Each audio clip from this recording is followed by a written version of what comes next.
Tom. Tom, sorry, Tom. This area was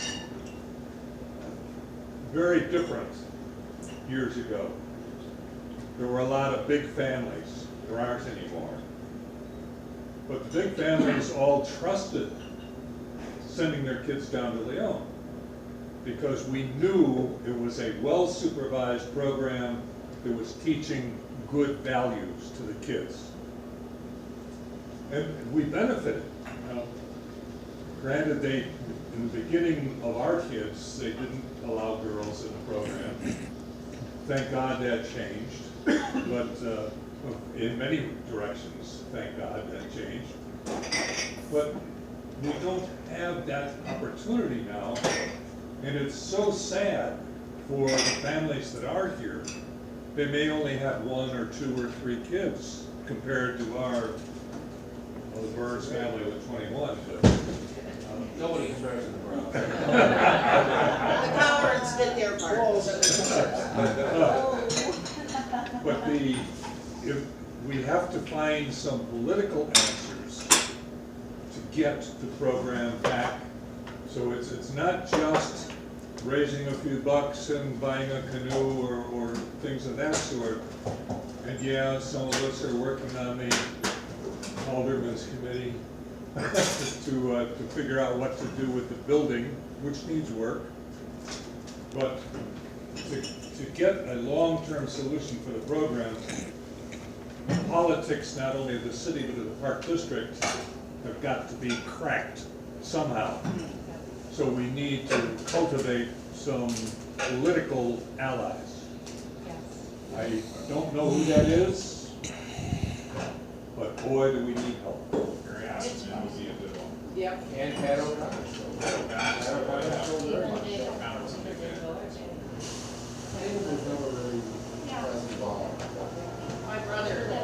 My brothers were in that program. In fact, I think among the little boxers was Ronald Bob. But I've been in this area almost all my life, and our kids had the full advantage of Leon. I mean, the kids just swarmed down there. It was very reasonable price-wise, and if the family didn't have the money, the kids got registered anyhow and had a fantastic time. But I think what came out of there with the leadership and everything else, there was a bond built so that somebody who maybe 60 years earlier had gone through that program would meet somebody who had gone through it 15, 20 years back. And immediately they were brothers under the skin because they had had the same experience, the same values, the same mentoring. For a while I worked at the Irish American Heritage Center, and 2 of our volunteers had served during Korea. And when they found out about Chris and the book Sam's Voice, all of a sudden did they start telling stories because they had grown up around here. And when they and their friends got out of the service, they pooled the money that they had and they went and they bought an 8-foot track and they launched it. And what they didn't realize until they were well out on the lake was they hadn't brought any oars. So Sam went out on the alert, towed them in, and confiscated the raft. And I said, oh, that's terrible, that's so sad, you know, after you invested all that money. And they said it wasn't a problem. We went back that night and we stole it back.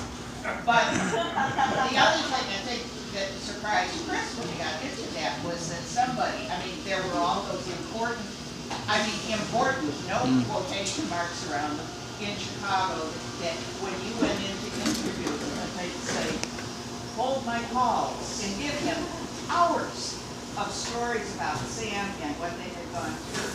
I think it's great to look back, but what we also need to do is what somebody has mentioned, is look forward. Kids today need this. They are not going to get it on their block because it's not the same as it was where every kid got corrected by anybody that saw them acting up. That's just not going to happen anymore. They need this desperately, and I think it's doable. I do want to talk to you afterwards about a couple of things that crossed my mind while we were here, but I think that the commitment has to be made, and that more contact too. I'd love to get hold of those two guys, volunteers at the Heritage Center. They'd be here in a minute, but somehow they're lost from the loop. But it's doable if people are determined enough, because kids tomorrow have got to have what is available there, and if they don't get it at Leon, they aren't gonna get it anywhere else. Thank you.